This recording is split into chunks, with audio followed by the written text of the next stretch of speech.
ल हाम्रो नुवाकोटमा ऐसेलु पाकेर लट्ठमै छ। ऐसेलु टन्नै छ है, ऐसेलु टन्नै छ। खाना आउनु होला, हामी त खाँदा खाँदै वाक्क भइसक्यौँ। हाम्रो नुवाकोट मुठी मुठी नुवाकोटको बाटखोरमा आमाको बाटखोर कसले सक्नु टिप्नुलाई। पहिलापुर छ है, पहिलापुर जताततै ऐसेलु ऐसेलु। आउनुहोस् है, आउनुहोस् ल है, आउनुहोस् नुवाकोटमा ऐसेलु खानलाई। अरू कहाँ कहाँ छ ऐसेलु फलेको यसो भन्नुहोस्, खबर गर्नुहोस्, कमेन्ट गर्नुहोस्। ऐसेलु काँडा चाहिँ फेरि बोक्सी जस्तो छ है, को तार्छ। समातेपछि छोड्न मान्दैन ऐसेलुको काँडाले।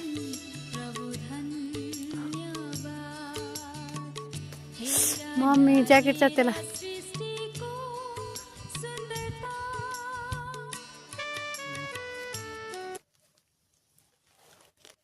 ल साथीहरू, ऐसेलु खानु मलाई नुवाकोट आउनु होला। ल है, मैले त ऐसेलु टिपेर खाएँ। है आउनुहोस् है, आउनुहोस्। ए म पनि खाँदैछु। दामी छ। टिपो भनेको माथि छ के गर्नु सकिँदैन। कति मिठो ऐसेलु, वाउ भेरी नाइस। परमेश्वरको सृष्टि एकदमै राम्रो छ। ल भयो, आजलाई धेरै टिप्नु सक्दैन, काँडै काँडा छ।